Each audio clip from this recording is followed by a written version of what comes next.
Welcome back to another episode of NFL News on the Boomer Bust channel. I'm your host Terry, and today I'm going to be going over the NFL so far. We got 1 week down and one Thursday night game.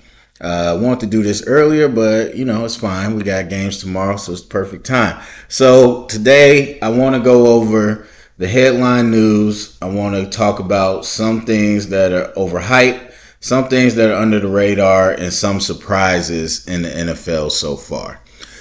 So we'll start up top with the headline. Really, I would say it's just one headline to talk about so far, and that's Aaron Rodgers and the Jets. Now, this has been beat to death this week in the sports media. I just was shocked at how many times they asked the exact same question. It wasn't even like it was a different question. Like, everyone reacted to it on Tuesday. Cool. But then after that, it just was over and over. What are the Jets going to do? What are the Jets going to do? And the Jets told you that same night, we're moving forward with Zach Wilson. And now we're getting ready to play tomorrow. And they're playing with Zach Wilson. That's what they told you they were going to do. But that didn't stop people from all week long talking about what are the Jets going to do without Aaron Rodgers. I mean, Aaron Rodgers out for the year. And Zach Wilson's playing. That was that simple, but they wanted to stretch it out. So obviously I didn't give my comments on it, but I'm not going to harp on some of the sillier segments of it, just more so my reaction. I would say I feel just like everybody else. I was just like, I wouldn't say devastated, like sad, but I was shocked. I was really shocked to my core of what was happening. And in real time watching it, I was just like, seriously, he got hurt like in the first drive. But I'm thinking like, okay, he'll come back. He'll be banged up, but he'll come back. He'll tough it out, kind of like Pat Mahomes did. So then he falls back to the ground. I'm like, okay, that's not good. They'd say taking him to the blue tent. I'm like, okay, he might come back out. Then he goes inside, and then you just kind of had the feeling. I'm not going to sit here and act like all these people that was like, I knew it was an Achilles. Like, I haven't torn my Achilles, so I don't know. All I know is he went down and he looked fine, or at least his demeanor. And then we get the news later. So out for the season. I know he made some recent comments that people think he might come back earlier, but either way, it's going to be the whole regular season. And it's shocking. I'm not going to sit here and say, oh, this is devastating for the league and all that, like some people, because the fact is people have huge injuries every year and it gets ignored. By the time we get to the Super Bowl, no one's going to be thinking about it.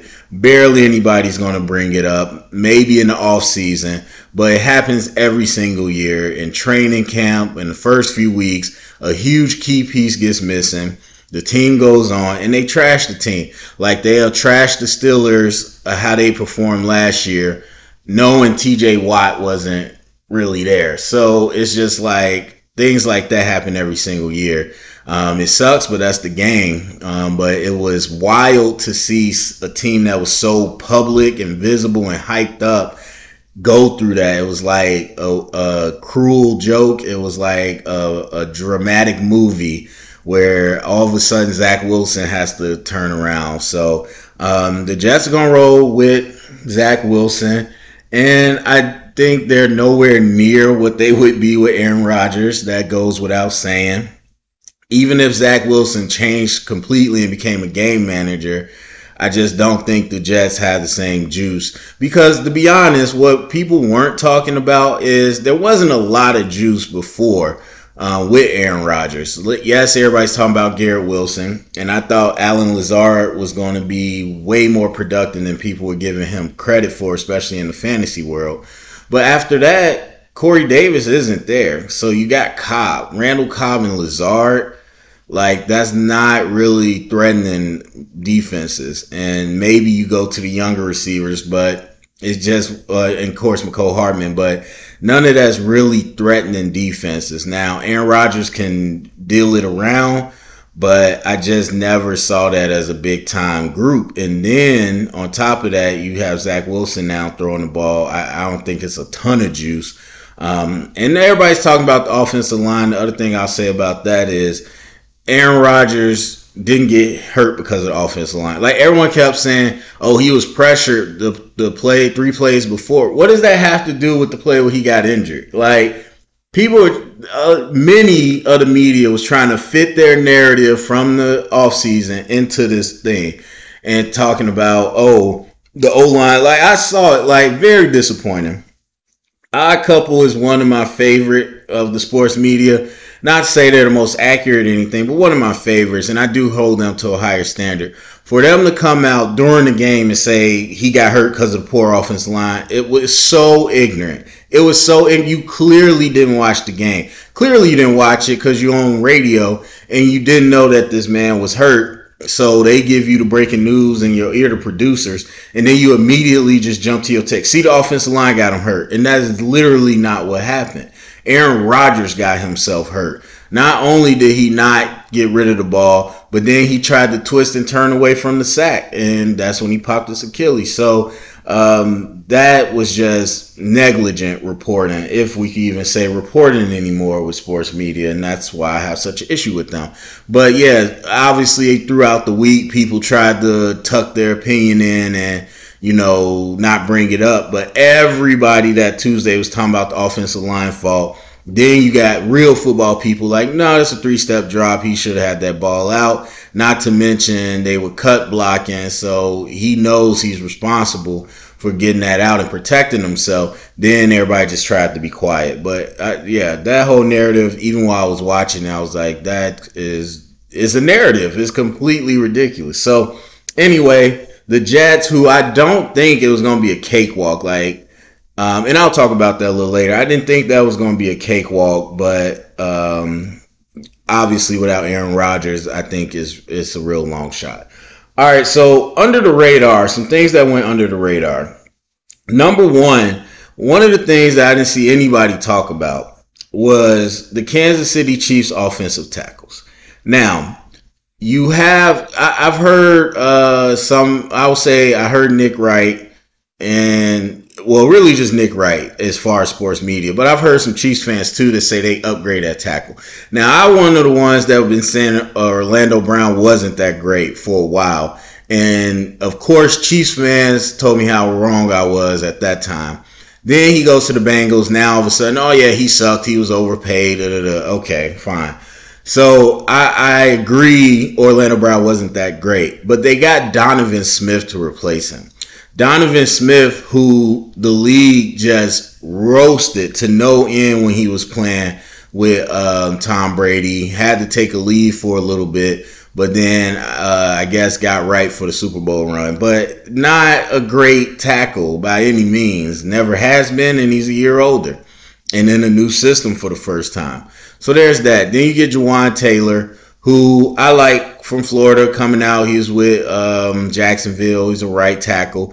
But he's a run blocker. He's always been a run blocker. He's not like a great pass protector. And so, obviously, everybody was caught up in Travis Kelce not playing. They were caught up in Chris Jones not playing. Then they were caught up in Kadarius Toney having 3 drops. And so all this talk about Pat Mahomes, what is he without Kelce? What are these new look Lions and how good was their win? They only won by a point, even though the Chiefs didn't have their stars. Like, all that was the talk, understandably. To me, the real talk was that offensive line was the biggest reason the Chiefs offense struggled. And that doesn't change with Travis Kelce. So you talk about the drops. A lot of people say, oh, the drop. First of all, there's 60 to 80 plays in a game. You telling me 4 drops made the offense completely off track? Absolutely not. You watch it, Hutchinson, all those guys, they were getting after Pat Mahomes, and I don't care who you are. For some reason, we have put Pat Mahomes on this different level. We put Pat Mahomes on this different level that I don't understand why, because he is the poster boy for pressure burst pipes. We watched him in the Super Bowl, and we watched what happened when he didn't have an offensive line to protect him. So he's not superhuman. And when we talk about quarterbacks, again, media and the fans, the casual fans, is always like, how can you stop this guy? It's easy. You stop the quarterback the same way for every single one. Pressure up the middle, quickest way to the quarterback. Outside of that, just pressure in general. Like, coverage can hold up. If you are in the quarterback's face less than 2 seconds after the ball snaps, it does not matter how good your receivers are doing downfield. It just doesn't. So while we can talk about the drops, while we can talk about not having Kelsey, I think that Donovan and Taylor played terrible. And I didn't watch close enough, but a lot of people are talking about how they had a lot of penalties, a lot of holding, a lot of false starting. Now, holding, that's one of those things that happens every single game, but some people say it was egregious. A lot of false starts that weren't called, that's definitely problematic, especially, that's where we are in 2023. That stuff gets out there by social media. So whereas 20 years ago, the NFL might be able to ignore it, but now you got all 22 film. You got people clipping things. Everybody's like, look at this. This is egregious. So now they're going to be watching them. And I don't think Donovan or Juwan are going to be great at holding up for these long pass concepts that the Chiefs do. So that to me is going to be a big story going forward. And I know, like I said, Orlando Brown wasn't great, but I think they made do with him. And I don't necessarily know that they upgraded at tackle. So that's something to keep your eyes on. The second under the radar thing for me was the Browns offense. Now, here's one weird thing. I seen some people say Deshaun Watson and the offense looked bad. But then Burrow is bad. And it's like, okay, look at this conditions and his offensive line. I'm like, Deshaun was in that same condition. So if you watch that game, not only is it harder to grip the ball and control the throw, but it's harder to plant your feet and really have solid foundation to throw off of. So that affected both quarterbacks. But obviously there's other factors too.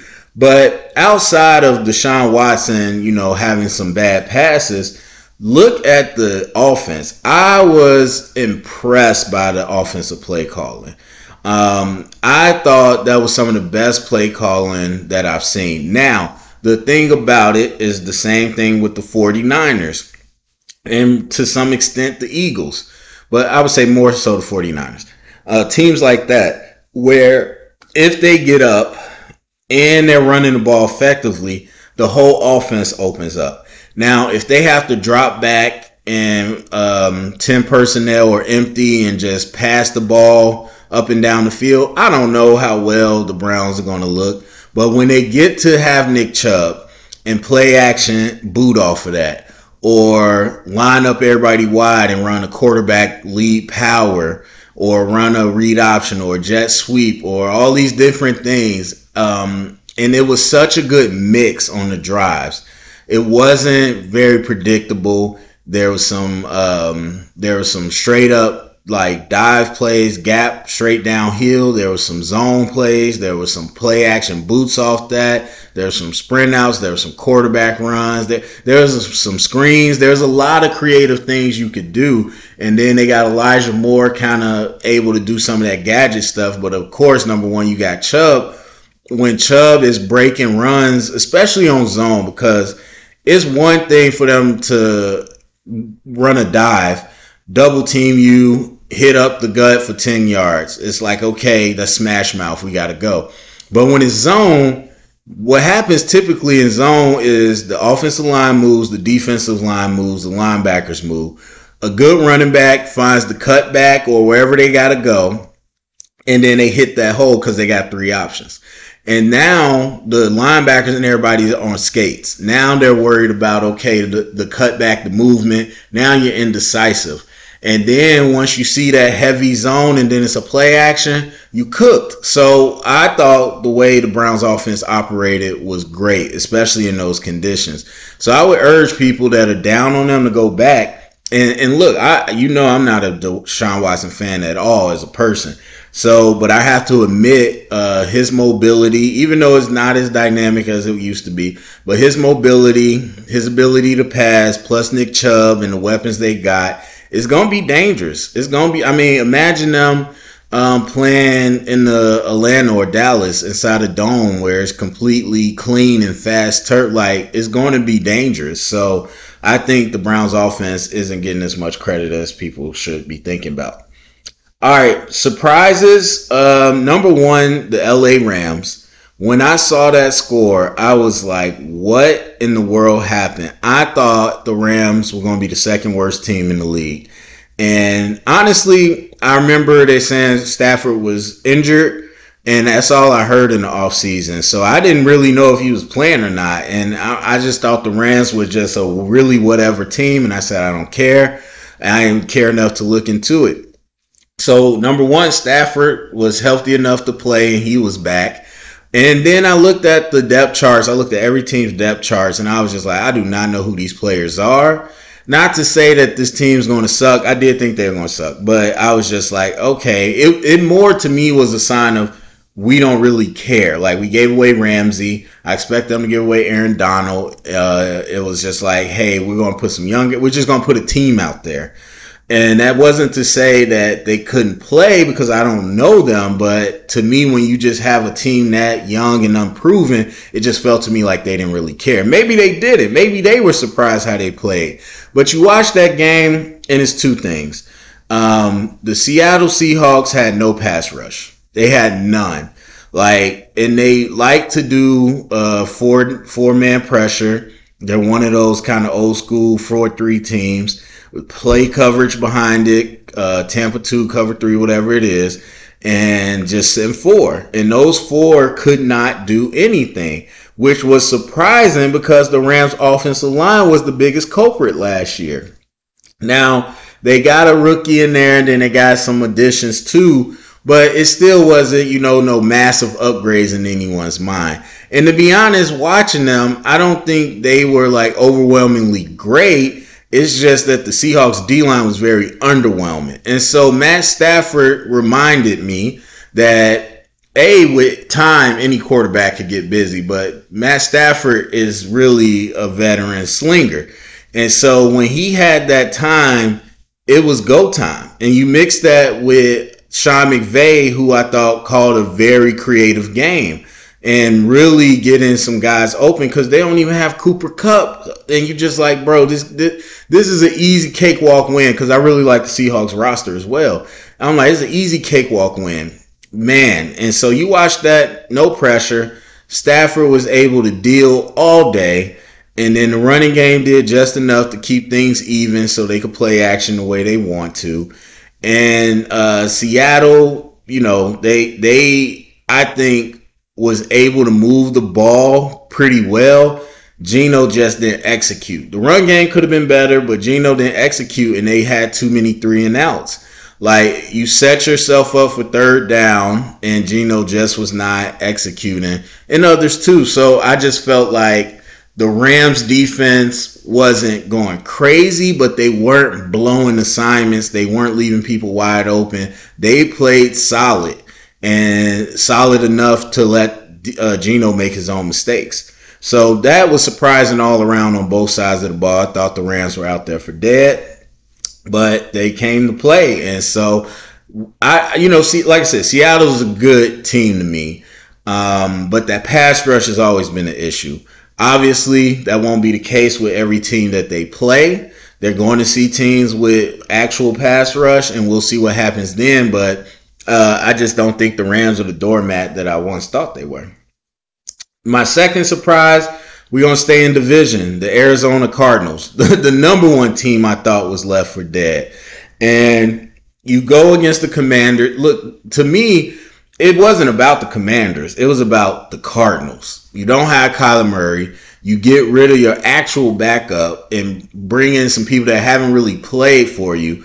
It just, all of it screams tank. I mean, the roster's depleted for the most part. All they got to do is get rid of Buda Baker. But I think this tells me a lot about the Commanders, because if you go against the Cardinals and you have a bad game or whatever, this whole season I refuse to be like, wow, the Cardinals really did something. I'm going to look at your team and be like, you messed up. And so I look at the Commanders, And you look at the I think they had the exact same amount of rushing yards for both teams, and then Dobbs had 150 some yards passing. So you look at that defensive line for the Commanders, and I know Chase Young wasn't playing, but he didn't play last year. That D line is supposed to be one of the top units in the league, and so for them not to be able to shut down that team. And I wouldn't say that the Cardinals have like an absolutely horrible offensive line or nothing. Wouldn't say that. But still, you expect that D-line to dominate. You expect them to shut down the run game. And you definitely expect them to get after the quarterback. Well, the Cardinals had 6 sacks to the Commanders' 2 sacks. So the Cardinals, who I guess you got Zach Allen, but really you don't have TJ Watt no more. You don't really have any like big time edge rushers. And I didn't watch the game throughout, so I don't know how they got the sacks. And I know the weather was bad, but you got to think about the offensive line for the Commanders. You got to think about Sam Howell. But for the Cardinals to have that type of production on defense and then both teams turning the ball over, I mean, the Cardinals lost, but it was way closer of a game than anybody would have thought. So the Cardinals did not lay down, and you got to see more. To me, I think you got to see more because obviously Commanders aren't, top shelf team, and a better team probably is going to overcome a lot of that. But still, I think the Commanders is a team that should have soundly beat the Cardinals, if not shut them out with effectively a third-string quarterback. And for the Cardinals to make it a game like that and almost win, that was very surprising. So they might not be the doormat that I thought as well. So then the last thing, overhyped. These things it was just stuck in my head. Number one is the Jets defense. And as soon as I say that, people say hater. Why would I hate? I have no reason to hate on the Jets. I've never said anything about the Jets for like out of nowhere to hate on them. Why would I all of a sudden just be like, oh, I want to hate on the Jets? That doesn't even make sense. Here's the fact of the matter. People are like, okay, the Jets have 4 turnovers. They were so dominant. No, they were not. So the Bills tied for 8th most first downs this week. 8th most with 19. So top 10 in first down, total first downs. And then they were 5th in first down conversion percentage. 5th. Right up there with the Dolphins and the Chargers and all that and the Rams. So what that tells you when you watch the game and look at the numbers, the Bills were moving the ball. The Bills were effectively moving the ball, picking up first downs. The Jets did not stop them. And I will say there's definitely times where they got pressure on Josh Allen that affected some things, but still they overcame and they moved the ball. 4 times Josh Allen ended the drive. Josh Allen himself. He threw up 2 punts. No, what's the word? No disrespect to Whitehead, but he threw up punts twice to him. Like that was a giveaway. That both were giveaways. He fumbles the ball because he couldn't catch it. They ain't got nothing to do with the defense. Then he runs, fumbles it again. That's a giveaway. That's Josh Allen. Then he makes a telegraphed, terrible throw. Whitehead comes over, picks it off. That is the one turnover I could kind of give you credit, but everybody watching it saw like you're running and throwing it directly into double coverage. So, yes, defenders have to make the plays and whatever, but those are giveaways. Takeaways and giveaways are 2 different things. We could just say turnovers to make it neutral, but as coaches, we look at it as a takeaway and a giveaway. So, I would say those are all 4 giveaways. So, if Josh Allen, not to say that they're going to score on every drive, but if Josh Allen didn't give the ball away, that team would have been moving at least to be in position to threaten to score. And this could have been a completely different game, especially with Zach Wilson at quarterback. So I'm not saying the Jets are bad. I love Q Williams. Ben loved him when he came out. Love Sauce, all that.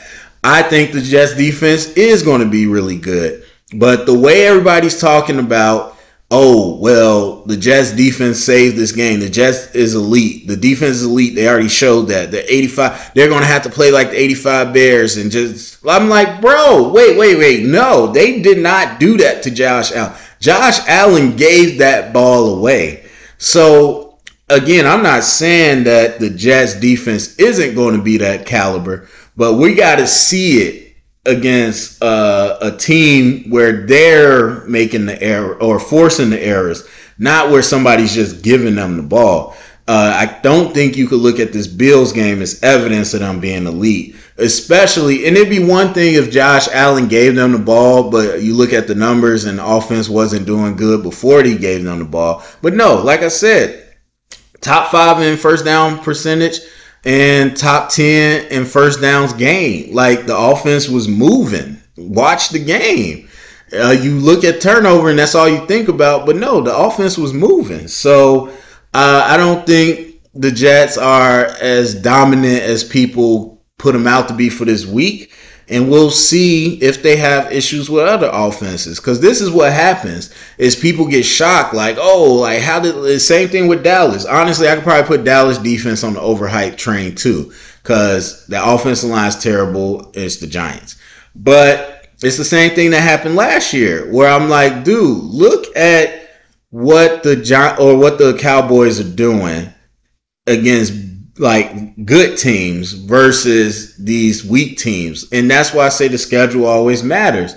You get numbers, a lot of times you pile up numbers and stats against bad teams. And so then when Dallas had to really, get in the playoffs and go against some caliber, they weren't as dominant as everybody was saying. Elite. They were not actually elite. And so I could probably say the same thing about them this year, but really it's just about seeing those defenses do it over a stretch of time against quality opponents. So again, I always say it doesn't matter what you do, it's how you do it.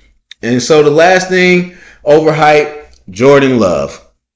And again, as a Bears fan, people going to say it's just me hating. No, it's really an indictment against my Bears. First of all, I watched that game multiple times. Obviously, it's the Bears game. I'm watching that. The thing is, and I talked about it with Pat Mahomes earlier, and I talked about it with Matthew Stafford earlier. Jordan Love had all day to throw. Jordan Love had and I'm talking all day to throw. And that's not realistic. If you are an NFL quarterback worth your name and you get 6 seconds to throw, you better do some damage. No coverage can hold up that long. And so you watch the game, the Bears had virtually no pressure on Jordan Love. None. So not only, you don't have to move in the pocket, but you're not making any contested throws. And so, obviously, you're not going to be facing the Bears every week. Now, they go against the Falcons, who got a little bit of pass rushing juice, but eventually you're going to have to face some teams that actually are going to test the O-line. Now, the Packers have had one of the best O-lines throughout the last 5 or so years, especially when healthy. So it could just be that the O-line's that good. And if it is, good for him. But eventually, I would have to say you're going to face some teams that are going to get in your face. Then we can see what type of quarterback he is, because that's the true mark of a quarterback. Now, I'm not saying Jordan Love's not good. I'm not saying any of this. All I'm saying is people are overhyping his week 1 performance, simply ignoring the fact that the man had all day to throw. Now, you can sit here and say, okay, what do you want him to do if he has all day to throw? He should do this. And I agree, he should, but that doesn't mean we now label him great. That means we know he can do it on the easy level. Let's see what we can do when the difficulty gets up there. So that's all I'm saying about Jordan Love. So those are my takeaways from the first week, and I'll come back next week with after week 2. So thanks for listening. Go down conversation, go down to the comments, get the conversation started. Thanks for listening. Thumbs up, subscribe.